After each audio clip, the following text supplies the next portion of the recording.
Wow, what can I say about Batman Odyssey other than if you are a Batman fan and if you are also a Mystery Science Theater fan, a fan of things being so terrible that they come all the way back around again and become wonderful, this is a book you have to read if you have not read it already. Batman Odyssey is, this is the paperback collection, obviously. It was published several years ago. It was a multi-part, I think it was a 12-part series. By Neal Adams, arguably the greatest Batman artist that there has ever been. I mean, you can make an argument for other guys, but as far as just universal consensus, Neal Adams has got to be the most widely accepted name for best Batman artist and one of the best superhero comic artists, period. Whether he's working on Batman or Superman or whoever, it doesn't matter. He's just a legend. He not only does the art for Batman Odyssey, he writes Batman Odyssey as well. And his script for Batman Odyssey, to me, is proof that we were much better off with Dennis O'Neil in the 1970s. Denny O'Neil and Neal Adams had a legendary run on Green Lantern in the 70s. They had a legendary run on Batman in the 70s. They introduced the character of Ra's al Ghul. They did so much legendary, just peerless, incredibly influential, arguably definitive work on Batman in the 1970s. And Neal was doing the art, and Denny was doing the writing, and boy, you can tell that Denny didn't do the writing here. The artwork is amazing. It's Neal Adams at his best. Incredibly energetic, detailed, exciting artwork. And my God, the story to this thing. The story, the script, the Batman Odyssey, it is, you know what, if I can describe it in 2 words, if I only had 2 words to describe Batman Odyssey to you, those 2 words would be fucking bananas. It's fucking bananas. The things that happen in this book, it's the most insane, never mind most insane Batman comic, it's the most insane superhero comic I've ever read. There are superheroes who have, larger than life superpowers, who travel to distant worlds, who cross in between parallel dimensions, who are invulnerable, who can fly, who can change their shapes, who have laser beams that shoot out of their fucking eyes, who can stretch their arms across a room without even trying. The stories about those characters, I have never read a single one even close to as fucked up and nuts as this Batman story is.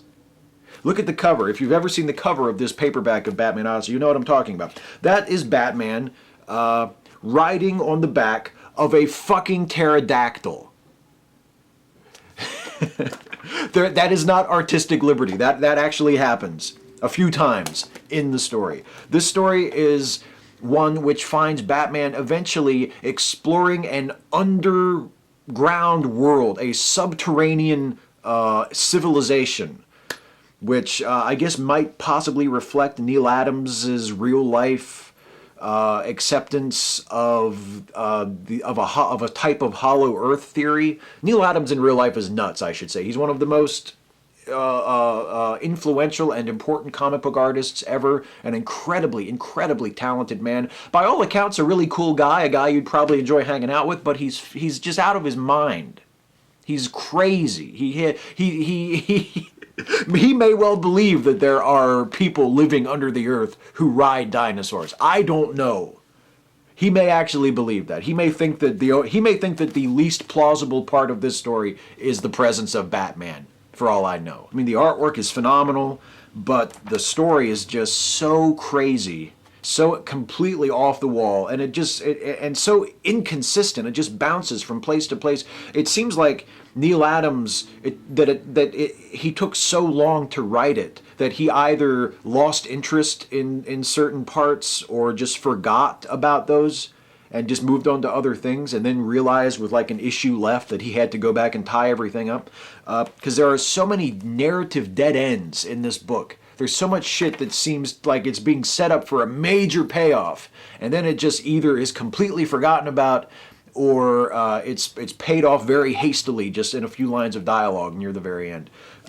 It's not a very well written book at all, but it's poorly written in just the perfect way. It's poorly written in a way that is so outrageous and so just off the wall bonkers that it's impossible not to enjoy. I read it a few weeks ago. I completed it, and I mean, I can't say I didn't enjoy it. I really, really, really loved every minute of it, and the worse it got, the better it got. It starts out, as every good Batman story should begin, I believe, with a full-color, lovingly detailed splash page of Bruce Wayne, shirtless, just boring sex eyes right into you. He is just giving you the bedroom stare for all he is worth. He is just, I mean, he's working it. He's making love to the camera. And pretty much every chapter of the book, every new issue of the story begins in a similar fashion, with Bruce addressing us as the audience directly, telling us a story. And his narration is just so digressive, and it doesn't sound like the sort of thing that you would ever expect Batman to say, even in the 70s, from Neal Adams's sort of native era as an artist, when Batman was a lot more talkative than he is these days, or than he was in the 80s after Frank Miller kind of remade the character in a much grittier, more taciturn image. He just talks and talks and talks. And I mean, Shakespeare would be like, dude, you need to cut some of this dialogue. These people are talking way too much. The comic books, especially superhero comics, are not really the best medium for a story that has a plot which is carried along primarily through long speeches by the characters. And yet this is the sort of story, even though it's packed with action, there's a lot of action in Batman Odyssey, but the plot for the most part is moved along by people exchanging information in really, really long speeches. Not the best choice for a comic book. Not the best way to tell a comic book story. Especially when you are an artist the caliber of Neal Adams, who's one of the greatest superhero visual storytellers that there's ever been. But yeah, Bruce talks to the camera a lot. It turns out, actually, it's revealed very late in the book.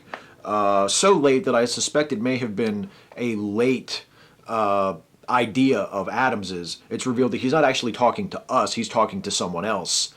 He's telling the story to another person who is eventually revealed, and the identity of the person that he is talking to is so arbitrary and just makes so little sense and feels just almost like stunt casting just to throw another character in here, that I get the feeling that Neal just kind of came up with that idea on the fly while he was writing that issue. There are other parts of the story that made me suspect that it was kind of just made up as Neal went along as he was writing each particular issue, that he had not taken the time to sit down and carefully lay out this plot from issue 1 to issue 3. I think it's a 13 issue series, actually, now that I look at it. He had not laid out the story from beginning to end. He didn't know exactly where he was going with a lot of this. And there are indications of that all throughout the book. There are things that are mentioned early on that are never mentioned again, or that are at least only sort of kind of mentioned at the end.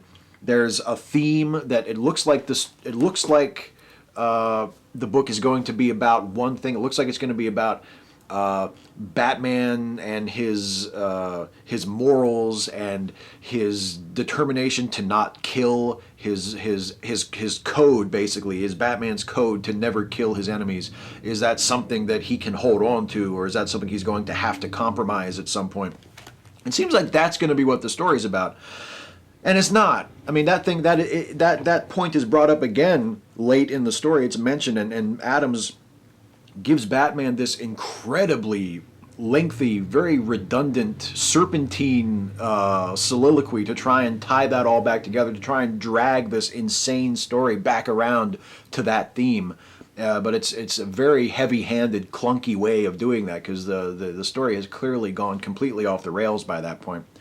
And there are other bits that it seems like there are just things that Neal Adams like just little ideas that he's had laying around for years that he's wanted to stick into a Batman story, and he just throws everything in here, like little throwaway bits of dialogue. Like sometimes he'll draw Batman in the costume, and you'll be able to see Batman's eyeballs, so you can see which way he's looking. And other times, as is the common convention of drawing Batman, you just see white, like his eyes are covered by something in his cowl. And again, this is just, and artists do this from time to time. They'll switch back and forth between the two. If you have a close-up of Batman, or if there's some dramatic reason why we need to see Batman's pupils, then they'll draw them, and then other times they'll just ignore it and they'll just draw the white eye. And again, this is just a common convention of drawing Batman.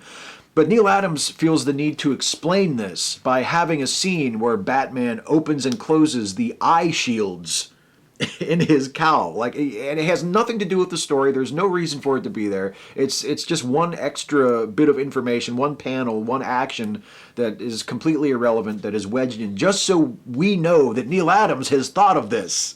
He knows, oh, you know how you can see his eyes sometimes and sometimes you can't? I fixed it. There's a subplot about the main villain of the piece somehow being connected with the murder of Robin's parents. Robin in this is Dick Grayson, although the costume he wears is the costume that Tim Drake wore as Robin throughout the 1990s. So it's the old Tim Drake costume, but the Dick Grayson version of Robin. And the villain of the piece, who is also an adversary of Ra's al Ghul, supposedly had something to do with the murder of Dick Grayson's parents. That looks like that's going to be a major part of the story. Then it's not. Plus, Deadman is in this. He's kind of floating around doing stuff. He is somehow tied in with the Robin thing as well, but then that's sort of forgotten about, or at least pushed off to the side to the point where it just becomes completely irrelevant. Not that it was ever relevant to begin with. Not that anything that happens in this is relevant, because it's all just so crazy. It's all just so random and nuts.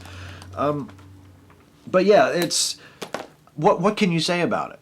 I mean, I read reviews of it online, because as soon as I got it and I started reading it, I thought, because again, this came out a few years ago. I wasn't really paying attention at the time. I got it just because I remember hearing that it was out and it was Neal Adams, and I just wanted to see what Neal Adams was capable of doing at this point in his career. And man, as soon as I started reading it, I thought, oh my God, there must be something about this on the internet. And of course there was. I mean, there were reviews of it that said it's the superhero comic equivalent of The Room. And what better thing can you say? If you're a fan of Batman and you're a fan of The Room and you have not read Batman Odyssey, you're just ripping yourself off. You have got to read this fucking book. You've got to read it. It's the most wonderfully awful Batman story I've ever read. It will delight you with its batshit insane shittiness. That's my rave. That's my review of Batman Odyssey. It is batshit insane in the most glorious, entertaining way you can possibly imagine anything being batshit insane. The artwork is beautiful. The story is completely nuts. And if you enjoy the genre of so bad it's good movies, books, what have you, this is absolutely for you. I loved it. I loved every crazy second of it. Every fucking insane, off-the-wall, outrageous, nonsensical, uneven, inconsistent, just fucking bonkers panel of it. I loved it. And I think you will too.